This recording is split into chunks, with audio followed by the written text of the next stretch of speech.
verstaan ons nie weer, maar U stuur vir ons 'n leidsmantra. Hy lei ons na U. Kom o Skepper Gees, lewendmakend Gees, kom in al die volheid, kom in al die kracht, lei my in die waarheid, leer my van die wees U ook my trooster. Kom o Skepper Heer.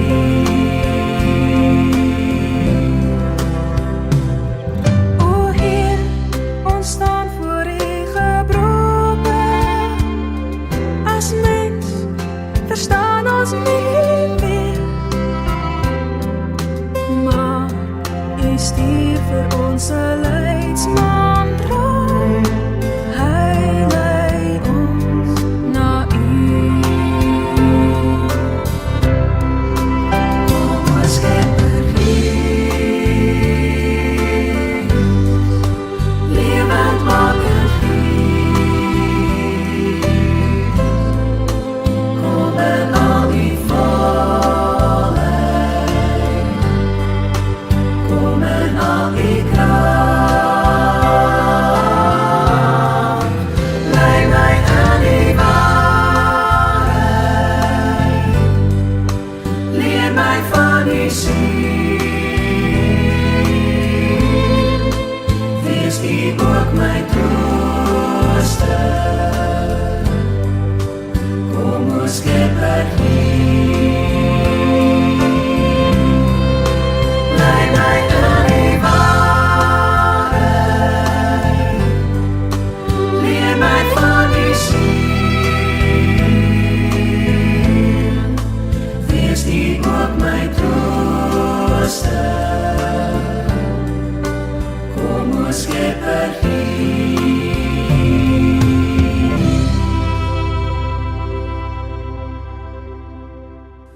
Ons word stil in die teenwoordigheid van die Here. Ons hulp is in die naam van die Here, wat die hemel en aarde gemaak het, die God wat almagtig is, wat nooit die werke van sy hande sal laat vaar nie. Amen. Liewe geliefdes, mag die Gees van God wat in jou woon, jou vandag opnuut bewus maak van die alomteenwoordige God. Mag jy genade, barmhartigheid en vrede beleef van God die Vader en Jesus Christus, sy Seun. Amen.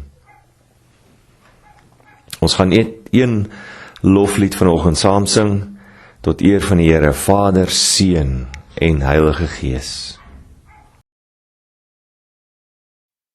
Make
Kom ons bid saam.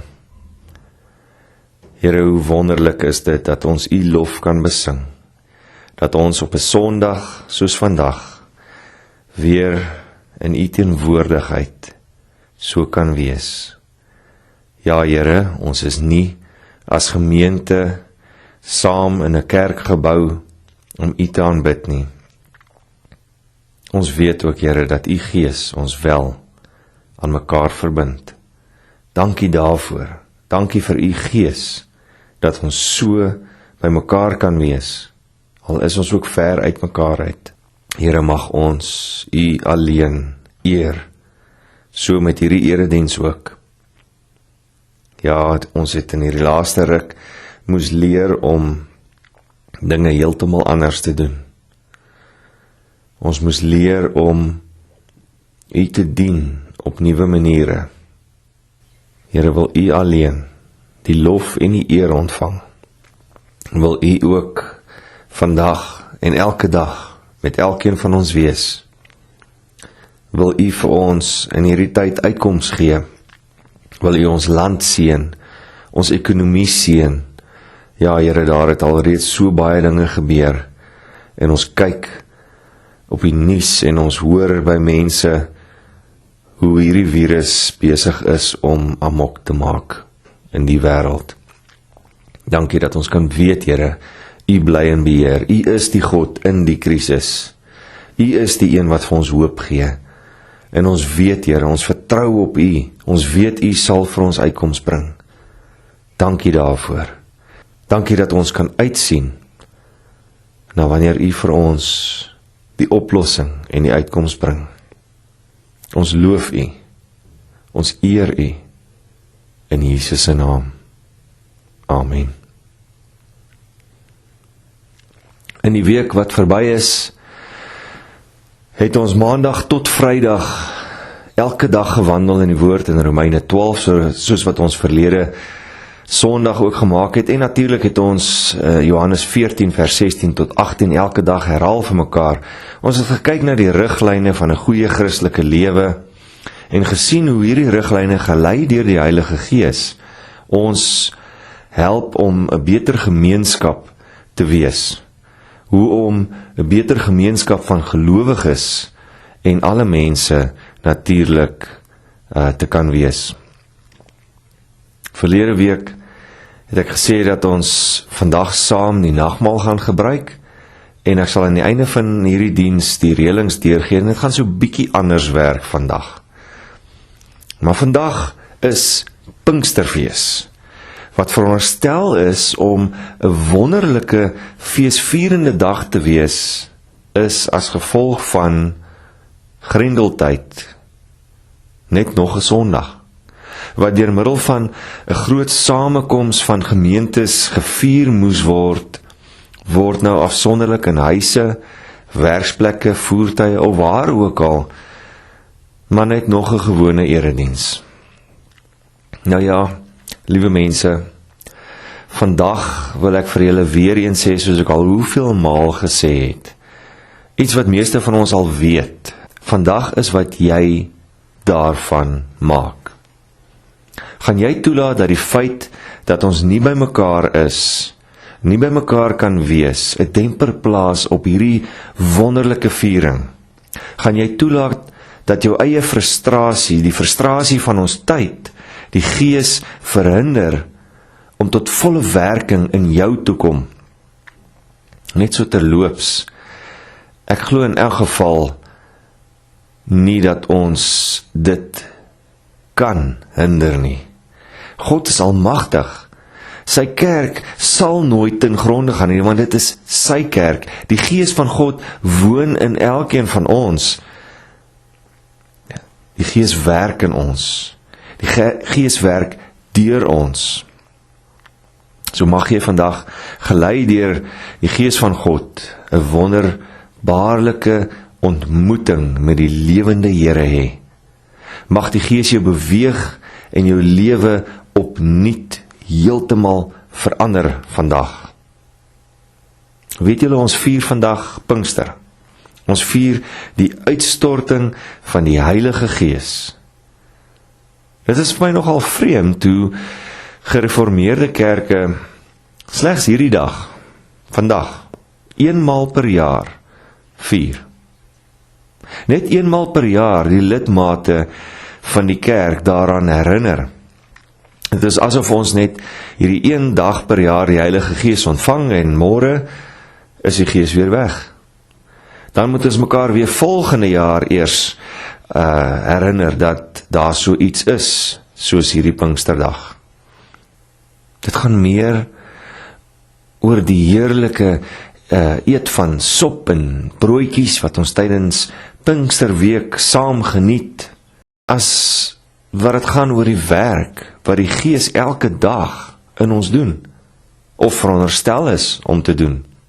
Tog, terwyl ons gewoonlik, en hierdie jaar het dit nou glad nie gebeur nie, so na die tyd by mekaar kom en heerlik sop en brood saam eet, is dit juis waar die Gees besig is om gemeenskap te skep. Dieselfde gemeenskap wat ons die afgelope week vir mekaar gesê het en genoem het oor hoe ons dit moet doen. Maar om een of ander rede dink meeste gereformeerdes dat Pinkster maar net nog 'n dag is op die kerklike kalender. So ook Hemelvaart. Ons maak eerder van Kersfees en soms Paasfees iets groots. Ons hak vas by die krib en die kruis. Ons vergeet so gou dat ons as kerk nie sou bestaan het as dit nie was vir God se Gees nie. Jesus self het in Johannes 14 vers 16 tot 18 vir sy disippels gesê dat hy hulle nie alleen sou laat nie. Hy het hulle beloof dat die Gees van die waarheid sal kom. En dan het hy hulle ook beloof dat die Gees altyd by hulle sal wees. In Matteus 28 vers 18 tot 20 het Jesus ook gesê dat hy regeer. En aan hom is alle mag gegee in die hemel en op die aarde. Hy het die kerk begin deur vir die disippels opdrag te gee om na al die nasies toe te gaan en die mense sy disippels te maak. Ek dink die disippels moes nogal gewonder het hoe hulle dit gaan regkry. Maar net daarna, dan sê Jesus ook vir hulle, deur alles te onderhou wat hy hulle geleer het. En deur te beloof dat hy met hulle sal wees, met ons sal wees, tot die volëinding van tyd. Wat 'n wonderlike belofte! Maar wat gebeur toe? Jesus vaar op hemel toe, en hy los sy disippels agter. Nou hoe dan nou? Hy het dan beloof dat hy met hulle sal wees. Dan onthou hulle wat hy ook vir hulle gesê het, toe hy vir hulle gesê het, hulle moet 10 dae wag, dat die Gees van waarheid sal kom. Dan onthou hulle dat Jesus God is, en dat God altyd sy beloftes hou. Dan wag hulle. Hoor wat het gebeur. Ek lees graag vir ons uit Handelinge 2 vers 1 tot 18 en later gaan ek lees vers 42 tot 47. Toe die dag van die Pinksterfees aanbreek, was hulle almal op een plek by mekaar. Skielik was daar 'n geluid uit die hemel soos 'n geweldige stormwind en dit het die hele vertrek gevul waar hulle gesit het. Hulle het iets soos vuur gesien wat in tonge verdeel en op elkeen van hulle gekom het. Almal is met die Heilige Gees vervul en hulle het in ander tale begin praat soos die Heilige Gees dit aan hulle gegee het om onder sy leiding te doen. Daar het godsdienstige Jode uit al die nasies onder die son in Jerusalem gewoon. Toe die mense die geluid hoor, het 'n groot skare saamgedrom. En omdat elkeen gehoor het hoe daar in sy eie taal gepraat word, het hulle nie geweet hoe hulle dit het nie. Verras en verbaas sê hulle toe, die mense wat daar praat is tog almal Galileërs. Hoe hoor elkeen van ons dan sy eie moedertaal? Perse, Medeërs en Elamiete, sowel as die inwoners van Mesopotamië, Judea en Kappadosie, Pontus en die provinsie Asië, Frigië en Pamfilië, Egipte en die dele van Libië om Sirene, mense uit Rome, Jode sowel as heidene wat die Joodse geloof aangeneem het, Kretensers en Arabiere. Ons hoor hulle in ons eie tale praat oor die groot dinge wat God gedoen het.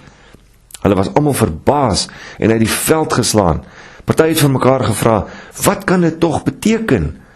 Maar party het gespot en gesê, hulle is dronk.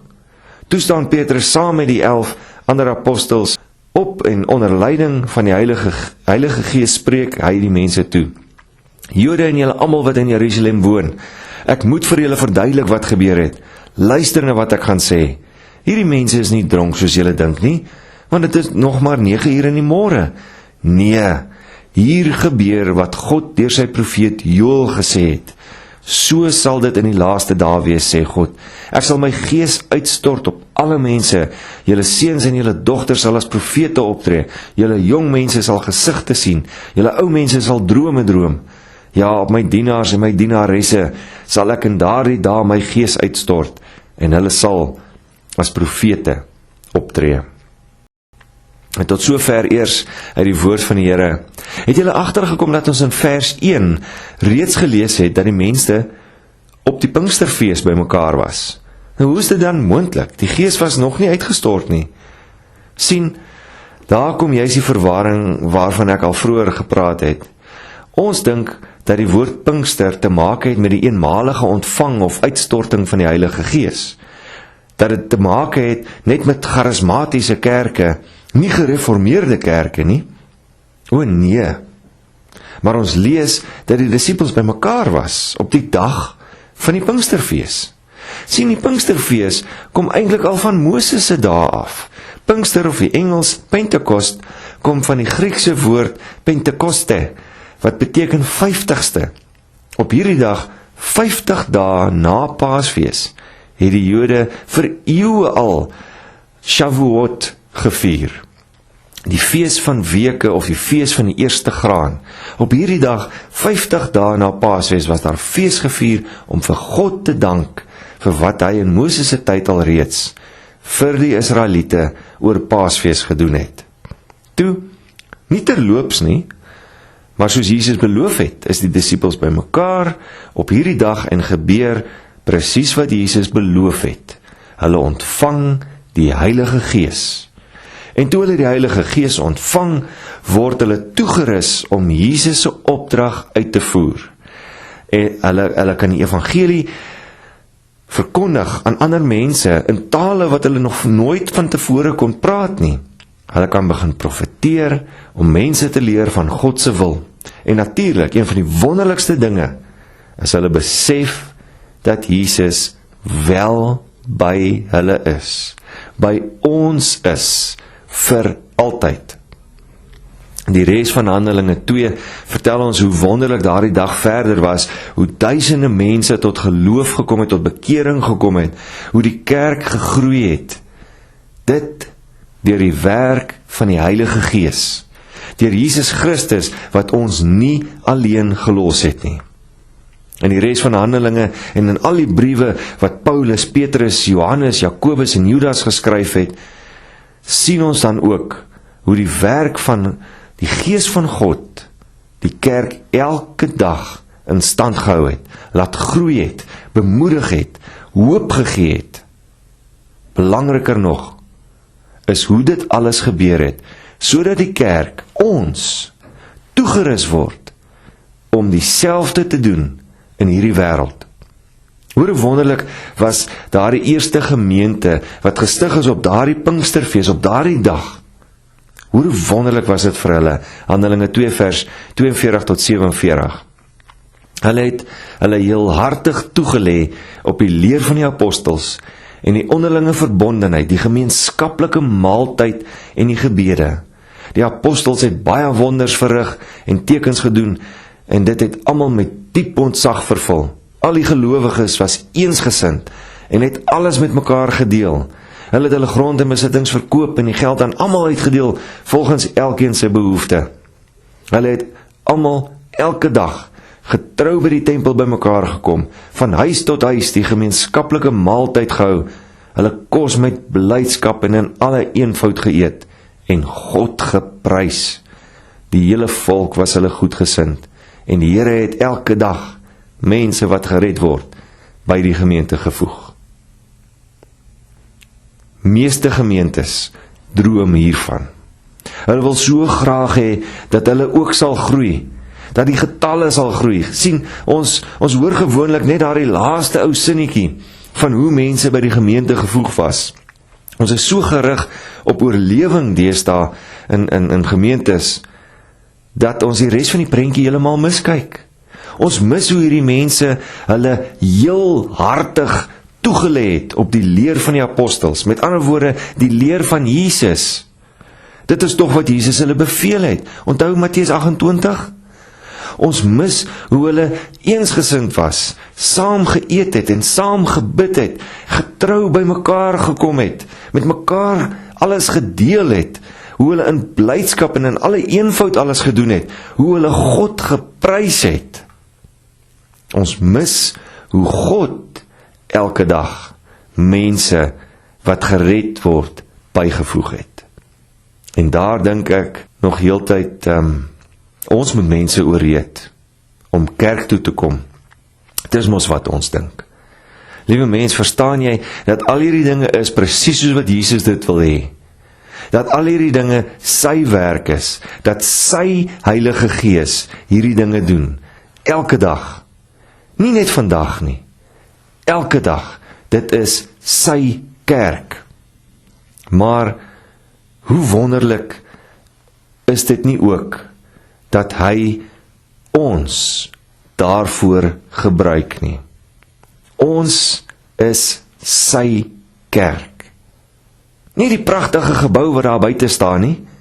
Ons het die hele week, verlede week, juis daarna gekyk, na die gemeenskap van die heiliges. Hoe Paulus dit aan die mense in Rome verduidelik het daar in Romeine 12. Hoe hy hulle probeer leer het, hoe God se kerk so moet lewe en so 'n voorbeeld moet wees vir die wêreld. Daarom dan ook dat hy in Romeine 12 begin deur vir ons te leer dat ons dit nie op ons eie kan doen nie. Net die Heilige Gees kan dit in en deur ons doen. Dit is ook nie iets wat net op Sondag of net op Pinkstersondag gebeur nie. Nee, elke dag. Die Gees moet ons vernuwe elke liewe dag. In hierdie week wat kom, sal ons besluit of en hoe ons dalk nou in die inperking in vlak 3 eredienste gaan hou in die kerkgebou. Ek mis dit. Maar ek mis nog meer hoe die Gees van God elke dag mense se lewens nuut maak. Kerk is nie alleen op 'n Sondag in eredienste nie. Liewe mens, jy wat nou daar luister of kyk, dit gaan nie oor hoe pragtig ek of hoe pragtig enige predikant kan preek nie. Die Heilige Gees is God. Die Heilige Gees is nie beperk tot vandag nie. Die Heilige Gees is nie beperk tot Sondag nie. Die Heilige Gees is God. Besef dit. Ons bely dit tog as ons sê, ek glo in die Heilige Gees. En wanneer ons dit bely, moet ons besef dat as dit nie vir die werk van die Heilige Gees is nie, kan ons ook nie glo aan 'n heilige algemene Christelike kerk nie. Kan ons nie glo in die gemeenskap van die heiliges nie. Kan ons nie glo in die vergifnis van sondes, die opstanding van die vlees of 'n ewige lewe nie. Want sien, geloof is 'n gawe van God. Dit is iets wat die Heilige Gees in jou laat groei en laat werk. So moenie die daaglikse werk van die Heilige Gees in jou lewe eers probeer beperk nie. Want ons kan nie vir God beperk nie. Aanvaar die Gees van die waarheid, soos beloof deur ons Here Jesus Christus in jou lewe. Aanvaar dat die Gees jou lei en jou denke en jou hart vernuwe. Aanvaar dit met 'n blye hart en dien die Here met blydskap. Wat 'n wonderlike gawe. Loof die Here. Amen. Kom ons bid saam. Here ons God, dankie. O Heilige Gees, dankie dat U elke dag in ons werk. Maak ons nuut. Maak ons diensbaar. Mag ons die kerk wees, selfs in ons inperking nou, selfs in hierdie grendeltyd. Mag ons die kerk wees wat U wil hê ons moet wees. Mag ons elke dag besef hoe lewendig U is in ons lewens. Mag ons elke dag besef, Here Jesus, dat U ons nie alleen gelos het nie. En mag ons alle lof en alle eer net aan U bring. Amen. Vandag wanneer ons dan nou nagmaal vier, wil ek dat ons 'n bietjie anders kyk na die nagmaal. Dat ons sal besef dat wanneer ons die nagmaal gebruik, dit juis die werking van die Heilige Gees is, dat Jesus Christus self by ons is. Vir die van u wat wel voorberei het en brood en wyn kon regkry, is dit reg so. Vir die van u wat nie kon nie, is dit ook reg. Vandag wil ek hê dat ons, al stel ons nou die nagmaal in, weer dit sal doen, wanneer ons later ietsie gaan eet. Dat ons, wanneer jy later vandag 'n maaltyd geniet, wanneer jy voedsel en vloeistof gaan inneem, dat ons sal onthou wat dit juis vir ons beteken. En dat Jesus Christus, deur die werk van sy Heilige Gees vir ons die voedsel en die water van die lewe, van die ewige lewe ook is. Sien, toe Jesus en sy disippels die aand voor sy kruisiging bymekaar gekom het, is dit juis wat hy aan hulle verduidelik het. Hy het vir hulle probeer wys dat hy alleen die weg en die waarheid en die lewe is, dat ons geestelik en ewig dood sal wees, as ons nie hom ontvang nie. As ons nie die Heilige Gees in ons lewens laat heers nie. Daarom, wanneer jy dan later vandag, as jy in die bevoorregte posisie is om iets te hê om te eet, ja, dit is 'n voorreg en 'n gawe wat ons uit God se Vaderhand elke dag ontvang, dat jy ook soos Jesus sal maak daardie aand. Jesus het vir sy disippels gesê in Lukas 22 vers 15, ek het baie daarna uitgesien om hierdie paasmaaltyd saam met julle te eet voordat ek ly. Hy het uitgesien daarna om saam met sy geliefdes te eet. Dit was vir hom goed om saam met hulle te wees. Daarom dan ook dat Lukas ons in Handelinge daarvan leer en die apostels ons in die briewe leer hoe goed dit is om gemeenskap van gelowiges te wees, gebind deur God se Heilige Gees. So wanneer jy dus later vandag of nou iets eet en ietsie drink, maak soos Jesus. Wees bly daaroor, want net nadat Jesus dit gesê het, het hy God die Vader gedank vir die kos en vir die drank. Hy het God se seën gevra, soos ons hopelik elke dag vra as ons eet. Wanneer ons dan nou die nagmaal instel, gaan ek dit doen sonder om fisies brood te breek en wyn te skink. Ek nooi elkeen van u egter uit om nou en later saam met Jesus aan tafel te sit. Voordat ons dit wel doen, vra ek dat u vir 'n oomblik sal stil word en dat u jouself sal ondersoek voor God. Mag die Here ons vergewe vir ons kleingelowigheid, vir ons twyfel en soms blaatante hardkoppigheid.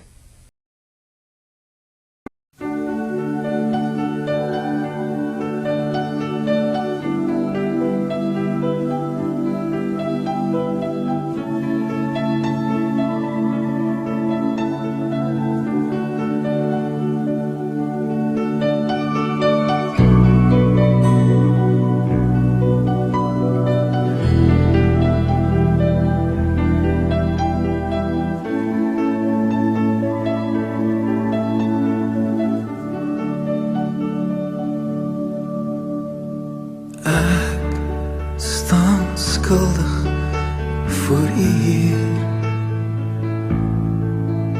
voor u my Vader wat regeer.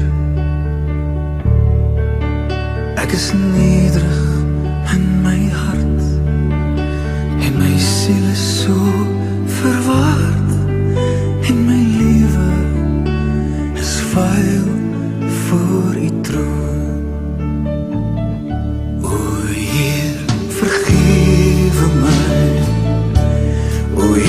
Kom maak my vry van die sondelas, kom na my om dit skoon te was, want ek wil weer vlekloos voor u staan.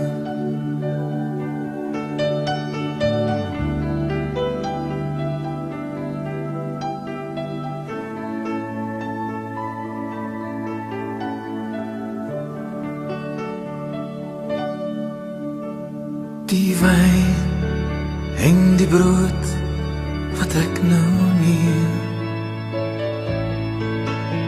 is 'n teken van vergifnis en van seën. Al die liefde binne my kom en borrel in my vry, en die oorsaak is die Gees wat in my bly.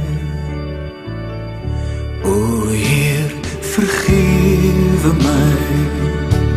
O Heer, kom maak my vry van die sondelas. O kom na my om dit skoon te was, want ek wou weer vlekloos voor U staan.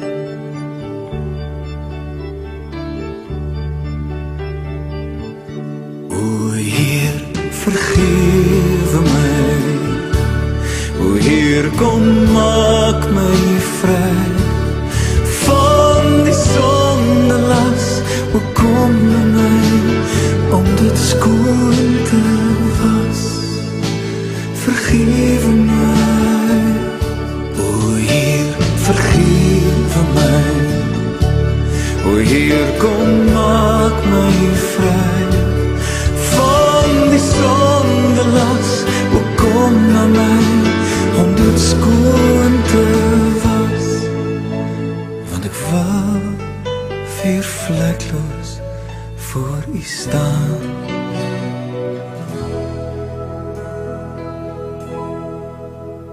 Ja, ek wou weer vlekloos voor U staan.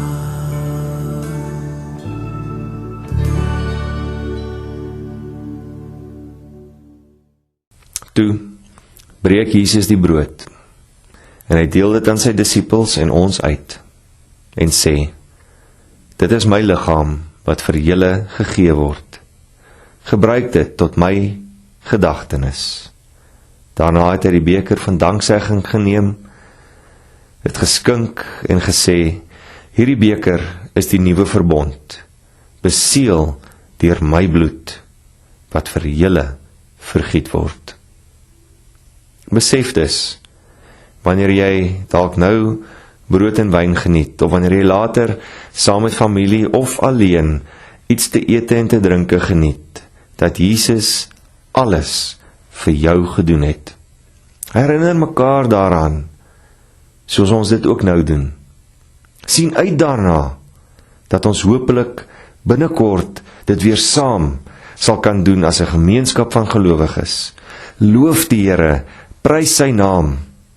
Dink ook aan diegene wat dalk vandag nie so bevoorreg is om gebind deur die Heilige Gees so saam te deel in hierdie voorreg nie. Dink ook aan diegene wat dalk vandag nie iets het om te eet of te drink nie. Bid dat God hulle ook sal seën. Indien jy kan, wees jy deur die werking van die Heilige Gees vir hulle tot seën. Mag die Here deur die werk van sy Gees sy heilige doel met hierdie nagmaal en die gemeenskaplike maaltyd bereik. Amen. Ontvang die seën van die Here en gaan in vrede. Die Gees van God se teenwoordigheid in julle lewens is die teken van seën wat Jesus Christus beloof het. Mag julle luister na die Gees van waarheid. Mag julle instrumente wees van genesing en hoop in hierdie stikkende wêreld. Tot eer van God die Vader en Jesus Christus die Seun, ons Here, tot hy weerkom. Amen. Ons gaan uitspeel met 'n wonderlike lied waarin ons vra dat Jesus Christus deur die werking van die Heilige Gees ons hele lewens sal beheer en ons sal gebruik as sy instrumente. Gaan in vrede.